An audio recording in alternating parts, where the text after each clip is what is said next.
Hapunan ng mga halimaw. Ang probinsya ng Sorsogon ay napaliligiran ng ulap habang ang dapit hapon ay dumarating. Ang amoy ng basang lupa ay humahalo sa bahagyang usok mula sa malalayong pugon. 12 taong gulang na si Lila at ang 8 taong gulang niyang kapatid na si Marco ay naglalakad ng mabilis sa makitid na daang lupa sa gitna ng kagubatan.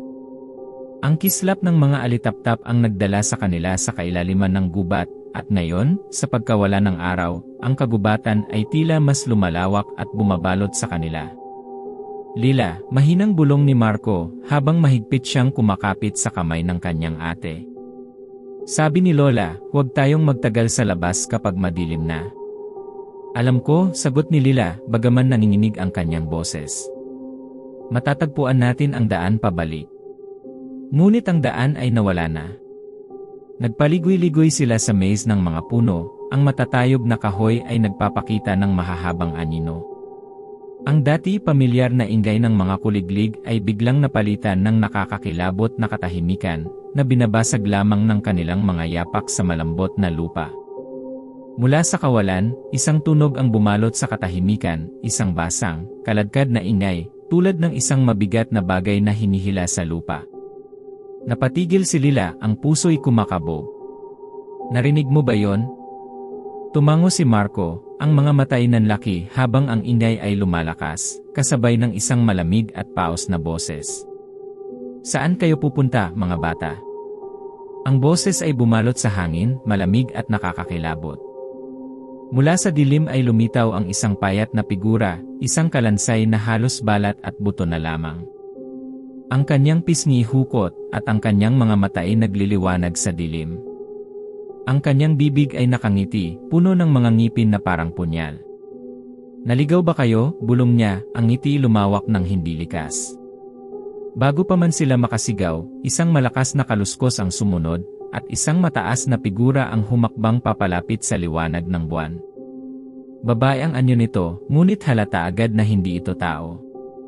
Ang kanyang mga braso ay mahahaba at maninipis, ang buhok niya ay gulo-gulo, at ang mukha ay nakangiwi sa isang ngiti na parang ngisi ng halimaw. Akin ang mga batang ito, sabi ng babae, ang kanyang boses ay parang alulong ng hangin sa sirang bintana. Ang kalansay na lalaki tumigil, ang ngiti nawala. Sayo. Ako ang unang nakakita sa kanila. Sariwa sila, sabi ng babae, dinidilaan ang kanyang tuyo at basag na labi. Ang kanyang dila, mahaba at matulis, ay dumila sa hangin na parang ahas. Ikaw naman ay palaging sa bulok ng mga tira lamang. Ako na ang kukuha sa kanila. Habang nagtatalo ang dalawang nilalang, napahikbi si Marco, at mahigpit siyang hinila ni Lila palayo. Ngunit bago pa man sila makagalaw, ang lupa sa ilalim nila ay gumalaw. Mula sa lupa'y lumitaw ang mga baging na malamig at madulas, paikot na binalot ang kanilang mga paa. Napasigaw ang magkapatid habang sila'y hinila palapit sa malaking punong balete na nakatayo malapit. Ang punong iyon ay nagkabiyak, at sa loob nito'y lumitaw ang isang bunganga na may mga matutulis na kahoy na parang pangil. Ang boses na nagmula rito'y malalim at umaalingaw-ngaw, yumanig sa buong lupa. Hindi sila inyo. Sila Lili akin. Sila Lili para ray balete. Ang kalansay na lalaki umatras, ang mga matay nanlilisik. Ang babae umangil, ang kanyang mga kuko'y sumasabit sa lupa. Hindi mo maaaring kunin ang lahat ng dumadaan dito, balete, sigaw ng lalaki. Ang babae ngumisi, ang kanyang katawan ay nahati sa dalawa habang ang kanyang pakpak, tuyong parang balat ng paniki, ay biglang lumitaw. Hayaan mo na kami. Ang ugat mo'y masyadong sakim habang kami gutom na. Ang punong balete ay tumawa, isang tunog na parang kahoy na nabibiyak. Nangahas kayong hamunin ako. Ang katawan ng lalaki nagsimulang umikot at magbago. Ang kanyang mga braso at paa ay humaba, at ang kanyang ulo ay naging anyo ng bungo ng kabayo. Hindi siya tao, isa siyang tikbalang, isang halimaw na kalahating kabayo, kalahating tao, na may nagliliyab na mga mata. Samantala, ang babae sumigaw ng malakas, ang kanyang dilay humaba palalo, umaagos ang nakalalasong laway. Siya'y isang manananggal, at sa likod ng kanyang ngiti ay gutom na hindi maampat. Ang tatlong halimaw ay nagbanggaan, ang kanilang laban ay parang lindol na yumanig sa kabubatan. Ang hangin ay napuno ng mga alulong, kaluskos ng mga kahoy na nababali, at ingay ng mga matulis na pangil na bumabaon sa laman. Ang mga baging na nakatali sa mga bata ay unti-unting lumuwag sa gitna ng kaguluhan. Lila, umiiyak na tawag ni Marco. Ano ang gagawin natin?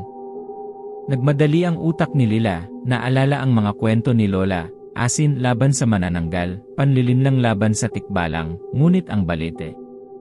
Ang gutom nito'y sinauna, ang kapangyarihan nito'y nakaugat sa lupa. Marco, bulong niya, nasa iyo pa ba ang asin mula sa palengke? Tumango si Marco, nanginginig habang kinakapa ang kanyang bulsa. Hinugot niya ang maliit na supot ng asin at kinuha ito ni Lila. Nanginginig ang kanyang kamay habang itinapon niya ang asin sa manananggal. Ang asin ay tumama sa mga pakpak ng halimaw, naglalagablab na parang apoy. Ang manananggal ay sumigaw sa sakit, ang kanyang pakpak ay nasunog, at siya'y tumakas sa dilim, nag-iwan ng mabahong amoy ng nasusunog na laman. Ang tikbalang ay tumingin sa kanila, ang mga matay nagliliyab ng galit. Hinila ni Lila si Marco at tumakbo silang magkasabay. Ibaliktad mo ang damit mo, sigaw ni Lila, naalala ang payo ng kanilang lola. Nagmadali silang tumigil at binaligtad ang kanilang mga damit. Nang makita sila ng tikbalang, ito'y tumigil, naguguluhan. Amoy nito'y nagbago at hindi na nito mahanap ang kanilang bakas. Sa galit, ito'y umungal at tumakbo palayo, naglaho sa dilim. Sa bahay ni Lola, niyakap sila ng matanda ng mahigpit. Samantala, sa kailaliman ng kagubatan, ang punong balete ay tahimik na nakatayo.